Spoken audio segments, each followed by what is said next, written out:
Welcome to Aishwarya academy. This is Manoj.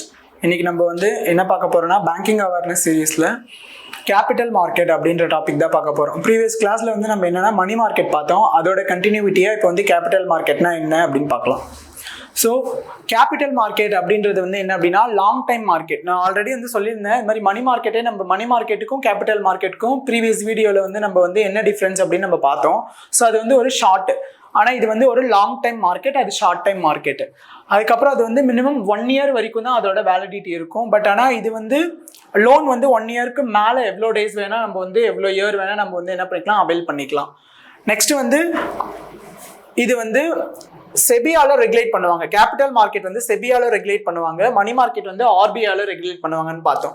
இப்போ அதுல நிறைய இன்வெஸ்ட்மெண்ட் பிளாட்ஃபார்ம் பார்த்தோம், என்னென்ன சர்டிஃபிகேஷன்ஸ், என்னென்ன இன்ஸ்ட்ருமெண்ட்ஸ் அப்படின்னு சொல்லிட்டு மணி மார்க்கெட்ல பார்த்தோம். பட் ஆனால் இதுல என்ன அப்படின்னா ஸ்டாக் மார்க்கெட் அப்படின்ற ஒரு பிளாட்ஃபார்ம்ல தான் இந்த கேபிட்டல் மார்க்கெட்டே யூஸ் பண்ணுவாங்க. ஸோ அதுல என்ன அப்படின்னா ஸ்டாக் மார்க்கெட் அப்படின்றதுல பிஎஸ்சி என்எஸ்சி அப்படின்னு சொல்லி 2 டைப் இருக்கு. ஆக்சுவலாக Bombay stock exchange, national stock exchange அப்படின்னு 2 டைப் இருக்கு. இப்போ இந்த கேபிட்டல் மார்க்கெட்ல என்ன பண்ணுவாங்கன்னா, இப்போ நான் என்னோட மணியை நான் என்னோட ஸ்டாக்கை நான் விற்கணும் இல்லைனா வாங்கணும் அப்படின்னா நான் டைரக்டா பண்ண முடியாது. அதுக்கு ஒரு சில ப்ராசஸ் இருக்கு. அது என்ன ப்ராசஸ் கேபிட்டல் மார்க்கெட்ல யூஸ் பண்றாங்க அப்படின்றத பார்க்கலாம்.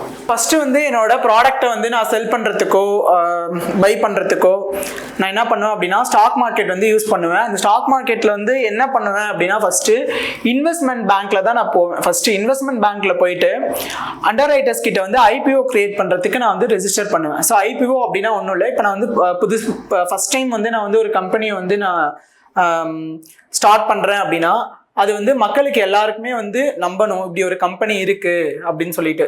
ஸோ அதுக்கு கிரியேட் பண்றதா ஐபிஓ அப்படின்றது அதுக்கு தான் கிரியேட் பண்றாங்க. எதுக்கு கீழே அப்படின்னா அண்டர் ரைட்டர்ஸ் அப்படின்றவங்களுக்கு கீழே. ஸோ இந்த ஐபிஓ அப்படின்னா என்ன அப்படின்னா இனிஷியல் பப்ளிக் ஆஃபர்.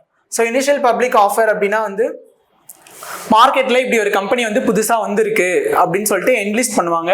ஸோ இந்த அண்டர் ரைட்டர்ஸ் தான் இந்த ஐபிஓவை கிரியேட் பண்ணுவாங்க. இந்த ஐபிஓ கிரியேட் பண்றது மூலயமா என்ன நடக்கும் அப்படின்னா, இப்போ ஒரு புதுசாக ஒரு கம்பெனி இருக்குன்னா அந்த கம்பெனியை பற்றின ஃபுல் டீட்டெயில்ஸ், அதில் எவ்வளோ ஸ்டாக் இருக்குது, அதில் இப்போ ஸ்டாக்கோட அமௌண்ட் எவ்வளோ அப்படின்னு ஃபுல் டீட்டெயில் எல்லாமே கிரெடிட் டீட்டெயில்ஸ் எல்லாமே இதுலேயே கொடுத்துருவாங்க. ஸோ அதனால அதை பை பண்ணுறவங்க என்ன பார்த்துப்பாங்கன்னா அதில் இருக்கிற ஃபுல் டீட்டெயில்ஸ் எல்லாத்தையுமே அவங்க நோட்டீஸ் பண்ணி ஃபுல்லாக ஒரு டிஜிட்டலாக ஒரு நம்பிக்கையை மக்களுக்கு ஏற்படுத்தணும் அப்படின்றதுக்காக கொண்டு வந்தது தான் இது. ஸோ அதில் ஸ்டாக் என்ன ஆர்டர் பண்ணுவாங்க அப்படின்னா, கேபிட்டல் மார்க்கெட்டில் போயிட்டு நான் இப்போ ஏதோ ஒரு சம்திங் இதை நான் பை பண்ணுறேன் அப்படின்னா, இந்த ஸ்டாக்கை நான் வாங்கணும் அப்படின்னா டைரெக்டாக போய் நான் என்ன பண்ண முடியும் அப்படின்னா வாங்க முடியாது. அதுக்குன்னு ஒரு சில ப்ரொசீஜர் இருக்குது. ஈவன் ஐபிஓ கிரியேட் பண்ணியிருந்தாலுமே என்ன பண்ணணும் அப்படின்னா செபிக்கு கீழே நான் ரெஜிஸ்டர் பண்ணணும். செபிக்கு கீழே அப்படின்றது நம்ம பார்த்தல Bombay stock exchange, national stock exchange, அதுக்கு கீழே நான் ரெஜிஸ்டர் பண்ணணும். அப்படியே நான் ரெஜிஸ்டர் பண்ணியிருந்தாலுமே என்ன பண்ணணும்னா என்னால் டைரெக்டாக வாங்க முடியாது. அவங்களுக்கும் கீழே யார் இருப்பாங்க அப்படின்னா புரோக்கர் கம்பெனிஸ்லாம் நிறைய பேர் இருப்பாங்க. ஸோ அவங்க மூலியமா தான் நான் என்ன பண்ண முடியும்னா என்னோட ப்ராடக்டை ஸ்டாக்கை விற்கவோ வாங்கவோ முடியும். லைக் புரோக்கர் கம்பெனிஸ்லாம் என்ன அப்படின்னா, இப்போ புரோக்கர் கம்பெனி ஃபர்ஸ்ட் என்ன பண்ணுவாங்க அப்படின்னா அவங்கள்ட்ட நான் ஒரு அக்கௌண்ட் கிரியேட் பண்ணணும். என்ன அக்கௌண்ட் அப்படின்னா டிமெட் அக்கௌண்ட்டும் ட்ரேடிங் அக்கௌண்ட்டும் ஃபர்ஸ்ட் நான் ஓப்பன் பண்ணணும். ஓப்பன் பண்ணதுக்கு அப்புறம் தான் இந்த ப்ரொசீஜர் எல்லாமே அப்ளிகபிள். அதுக்கப்புறம் தான் நான் என்ன பண்ணணும், என்னோட நான் வாங்கின அந்த ஸ்டாக்கை நான் எக்ஸ்சேஞ்ச் பண்ணி பணமாக மாற்ற முடியும். ஸோ இதுதான் இந்த ப்ரொசீஜரே. நெக்ஸ்ட் இந்தியாவில் இந்த புரோக்கர் கம்பெனிஸ் பாப்புலராக என்னென்ன இருக்குது அப்படின்னா இந்த ஜெரோதா, அதுக்கப்புறம் க்ரோ ப்ளஸ், எஸ்பிஐயோட செக்யூரிட்டிஸ், அப்புறம் ஹெச்டிஎஃப்சி செக்யூரிட்டிஸ், அது மாதிரி நிறையா இருக்குது. அதில் ரொம்ப ஃபேமஸ் ஆனது இதுதான். நெக்ஸ்ட் இப்போ இந்த கேபிட்டல் மார்க்கெட்லேயே ஒரு முக்கியமானது என்னன்னா ஒரு 3 சப்ஸ்கிரிப்ஷன் இருக்கு. அந்த 3 சப்ஸ்கிரிப்ஷன் என்ன அப்படின்னா ஃபுல்லி சப்ஸ்கிரிப்ஷன், அதுக்கப்புறம் அண்டர் சப்ஸ்கிரிப்ஷன், அதுக்கப்புறமா ஓவர் சப்ஸ்கிரிப்ஷன். இப்போ ஃபுல்லி சப்ஸ்கிரிப்ஷன் அப்படின்றது என்ன அப்படின்னா, இப்போ சப்ளையர் இருக்கு. இப்போ சப்ளையர் நான் ஒரு 100 ஷேர்ஸ் நான் மார்க்கெட்ல இன்வெஸ்ட் பண்றேன் அப்படின்னா ஒரு ஷேரோட அமௌண்ட் சம்திங் இருக்கு அப்படின்னா அது ஒரு ஷேரோட இது 1000 rupees அப்படின்னா நான் 100 ஒரு ஷேர் 100 ஒரு ஷேரோட வேல்யூ 100 rupees அப்படின்னா நான் 1000 ஷேர்ஸ் நான் மார்க்கெட்ல இன்வெஸ்ட் பண்றேன். அப்போ இன்வெஸ்ட் பண்றப்ப அதோட டிமாண்ட் எப்படி இருக்கும் அப்படின்னா அதுக்கு ஈக்குவலா இருக்கும். அதாவது 1000 ஷேரை வந்து 1000 கஸ்டமர்ஸுமே வந்து வாங்குறாங்க அப்படின்னா அதான் வந்து ஃபுல்லி சப்ஸ்கிரிப்ஷன். இப்போ அண்டர் சப்ஸ்கிரிப்ஷன் அப்படின்றது வந்து சேம் அதே 1000 ஷேர், அதே அந்த 1000 ஷேரு, பட் ஆனால் வந்து எனக்கு வந்து 600 கஸ்டமர்ஸ் தான் வந்து எனக்கு வந்து வாங்குறாங்க பர் ஷேர். ஆக்சுவலாக வந்து 600 கஸ்டமர்ஸ் வாங்குறாங்கன்னா அதை விட ரொம்ப கம்மியாக இருக்கும். அப்போ கம்மியாக இருக்கிறப்ப அது வந்து அண்டர் சப்ஸ்கிரைப் அப்படின்னு சொல்லுவாங்க. ஓவர் சப்ஸ்கிரைப் அப்படின்னா வந்து 1000 ஷேர்னா அந்த 1000 ஷேருக்கும் மேலேயும் நிறைய கஸ்டமர்ஸ் வந்து வாங்குறாங்க அப்படின்னா அதுதான் வந்து ஓவர் சப்ஸ்கிரிப்ஷன் அப்படின்னு பேர். ஸோ இந்த மணி மார்க்கெட் கேபிட்டலைசேஷன்ஸ் அப்படின்றது வந்து மூணா வந்து பிரிச்சிருக்காங்க. எதை பேஸ் பண்ணி பிரிச்சிருக்காங்க அப்படின்னா அந்த கம்பெனியோட அவுட்ஸ்டாண்டிங் ஷேரை வச்சு தான் என்ன பண்ணியிருப்பாங்கன்னா வந்து டிவைட் பண்ணியிருப்பாங்க. அதில் வந்து இந்த ஸ்மால் கேபிட்டல்ஸ், அதுக்கப்புறமா மீடியம் கேபிட்டல்ஸ், அதுக்கப்புறம் லார்ஜ் கேபிட்டல்ஸ் அப்படின்னு அந்த கம்பெனியோட அவுட்ஸ்டாண்டிங் ஷேர் என்ன இருக்கோ அதை வந்து பேஸ் பண்ணி தான் மார்க்கெட் கேபிட்டலைசேஷன் வந்து டிவைட் பண்ணியிருப்பாங்க. ஸோ அதில் வந்து ஸ்மால் கேபிட்டல்ஸ் அப்படின்றது வந்து 100 crore கிட்ட இருக்கும். மணி மார்க்கெட் அப்படின்றது மீடியம் கேபிட்டல் அப்படின்றது வந்து 100ல இருந்து 1000 crore. இது வந்து 1000 crore above. ஸோ இந்த கேட்டகரி வச்சு தான் வந்து என்ன பண்ணியிருப்பாங்க அப்படின்னா இந்த மணி கேபிட்டலைசேஷனை வந்து டிவைட் பண்ணியிருப்பாங்க. Next issues of company shares. இப்போ வந்து இஷ்யூஸ் ஆஃப் கம்பெனி ஷேர்ஸ் அப்படின்றது வந்து என்னன்னா இந்த கம்பெனியோட ஷேரை வந்து எப்படிலாம் இஷ்யூ பண்ணுவாங்க அப்படின்னு நம்ம பார்க்கலாம். வந்து first public issue, right issue and public placement அப்படின்னு 3 டைப்பாக வந்து இஷ்யூ பண்ணுவாங்க. அந்த பப்ளிக் இஷ்யூவில் வந்து ஃபர்ஸ்ட் என்ன பண்ணுவாங்க அப்படின்னா இனிஷியல் பப்ளிக் ஆஃபரிங் அந்த இதில் வந்து பண்ணுவாங்க. இனிஷியல் பப்ளிக் ஆஃபரிங்னா வந்து தெரியும் இல்லையா, நான் சொன்ன மாதிரி தான். ஃபர்ஸ்ட் வந்து ஒரு கம்பெனி வந்து என்லிஸ்ட் ஆக போகிறாங்க அப்படின்னா இப்படி ஒரு கம்பெனி இருக்குது, இதுல இருந்து நீங்கள் நம்பிக்கையாக வந்து ஆப்டிமிஸ்டிக்கலி நீங்கள் வந்து பை பண்ணலாம், செல் பண்ணலாம் அப்படின்னு சொல்லிட்டு செபியோட ரெஜிஸ்டர் பண்ணப்பட்ட இதுதான். அதனால தான் வந்து இனிஷியல் பப்ளிக் ஆஃபரிங். இந்த ஃபாலோ பப்ளிக் ஆஃபரிங்ன்றது FPO அப்படின்றது ஃபாலோயிங் பப்ளிக் ஆஃபரிங்.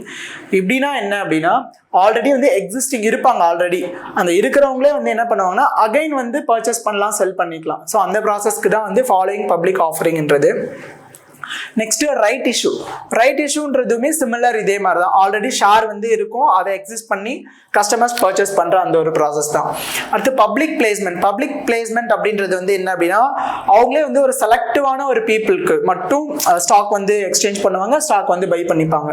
லைக் வந்து இன்ஸ்டிடியூஷனல் இன்வெஸ்டர்ஸ் அந்த மாதிரி, அதுக்கப்புறமா அவங்களால வந்து செலக்ட் பண்ணப்பட்ட பீப்புள்ஸ் அந்த மாதிரி இருக்கிறது தான். இதுல ஒரு சில இம்பார்ட்டன்ஸான ஒரு அப்ரிவேஷன்ஸ்லாம் பார்க்கலாம். லைக் கேபிட்டல் மார்க்கெட் ரிலேட்டடா என்ன அப்படின்னா எஃப்டிஐ அப்படின்றது வந்து என்ன அப்படின்னா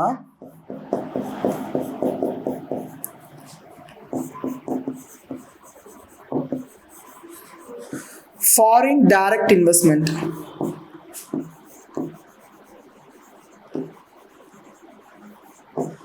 ஃபாரின் டைரக்ட் இன்வெஸ்ட்மெண்ட் அப்படின்றது FDI அப்படின்னா வந்து என்னன்னா இப்போ இங்க இருக்கிற கம்பெனிஸ் இருக்கு இல்லையா, இந்தியாவில் இருக்கிற கம்பெனிஸை வந்து ஃபாரின்ல இருந்து டைரக்டா வந்து அவங்க வந்து இன்வெஸ்ட் பண்ணி ஒரு கம்பெனியை ஸ்டார்ட் பண்ணுவாங்க. ஸோ அதுதான் வந்து என்ன அப்படின்னா ஃபாரின் டைரக்ட் இன்வெஸ்ட்மெண்ட் அப்படின்றது. அடுத்து FII அப்படின்னா ஃபாரின் இன்ஸ்டிடியூஷனல் இன்வெஸ்டர்ஸ். ஆல்ரெடி வந்து இங்கே இருக்கிற இன்ஸ்டிடியூஷனல்ஸ் இருக்கு இல்லையா, அந்த ஒரு சில கம்பெனிஸ், பெரிய பிக் கம்பெனிஸில் வந்து என்ன பண்ணுவாங்க அப்படின்னா அவங்களுடைய அமௌண்ட் வந்து இன்வெஸ்ட் பண்ணுவாங்க. ஸோ அதுதான் வந்து ஃபாரின் இன்ஸ்டிடியூஷனல் இன்வெஸ்டர்ஸ் அப்படின்றது. நெக்ஸ்ட் வந்து foreign portfolio investors, FPI. Foreign portfolio investors அப்படின்னா வந்து என்னன்னா ஒரு செக்யூரிட்டிஸ், கவர்மெண்ட் செக்யூரிட்டிஸ் மேலே வந்து என்ன பண்ணுவாங்கன்னா ஃபாரின்ல இருந்து வந்து இன்வெஸ்ட் பண்ணுவாங்க. ஸோ இந்த ப்ராசஸ்க்கு பேர் தான் FI அப்படின்றது. ஓகே, இப்போ இந்த கேபிட்டல் மார்க்கெட்ல இப்போ என்ன பண்ணுவாங்க அப்படின்னா இவங்க பாம்பே ஸ்டாக் எக்ஸ்சேஞ்ச்லயோ இல்லை நேஷனல் ஸ்டாக் எக்ஸ்சேஞ்ச்லயோ வந்து அவங்க வந்து என்லிஸ்ட் ஆயிடுவாங்க அந்த புரோக்கர் கம்பெனிஸ் மூலியமா. ஸோ இது மூலியமா தான் அவங்க வந்து கேபிட்டல் மார்க்கெட்டை வந்து கேபிட்டல் மார்க்கெட்டில் வந்து மணியாக வந்து கன்வெர்ட் பண்ணி அவங்க வாங்கிப்பாங்க ஒரு சில இன்ஸ்ட்ருமெண்ட்ஸ் இது பண்ணிட்டு. ஸோ இப்போ இதை வந்து டிஜிட்டலாக வந்து அவங்க ஷோ பண்ணணும் அப்படின்றதுக்காக 2 இது கொண்டு வந்திருக்காங்க. அது என்ன அப்படின்னா பாம்பே ஸ்டாக் எக்ஸ்சேஞ்சுக்கு CDSL அப்படின்னா வந்து என்னன்னா சென்ட்ரல் செக்யூரிட்டிஸ் லிமிடெட் அப்படின்னு பேரு. ஸோ இந்த பாம்பே ஸ்டாக் எக்ஸ்சேஞ்சை வந்து டிஜிட்டலாக கொண்டு வரணும் அப்படின்னா இந்த இதை யூஸ் பண்ணி நம்ம வந்து எவ்வளோ இருக்குது அப்படின்னு பார்த்துக்கலாம். நெக்ஸ்ட் வந்து நேஷனல் ஸ்டாக் வந்து என்னென்னா national securities digital depository limited. நான் இங்கே எழுதுறேன். ஸோ இது எல்லாமே டிஜிட்டலாக இருக்கணும் அப்படின்ற பர்பஸ்க்காக சென்ட்ரல் டெபாசிட்ரி சர்வீஸ் லிமிடெட் வந்து பிஎஸ்சிக்கும் என்எஸ்சிக்கு வந்து நேஷ்னல் செக்யூரிட்டிஸ் டெபாசிட்ரி லிமிடெட் அப்படின்னு இது ரெண்டுமே வந்து கொண்டு வந்திருக்காங்க. ஸோ இப்போ இந்த கேபிட்டல் மார்க்கெட்டில் வந்து ரொம்ப இம்பார்ட்டன்ஸ் என்ன அப்படின்னா இது யார் வந்து ரெகுலேட் பண்ணாங்க, அதுக்கப்புறம் இது வந்து இதோட என்ன பிளாட்ஃபார்மில் யூஸ் பண்ணுறாங்க, இதில் ஒரு சில அப்ரிவேஷன்ஸ் இருந்துச்சு இல்லையா, அது மட்டும் கொஞ்சம் பார்த்துக்கோங்க. அவ்வளோதான். Okay, thank you.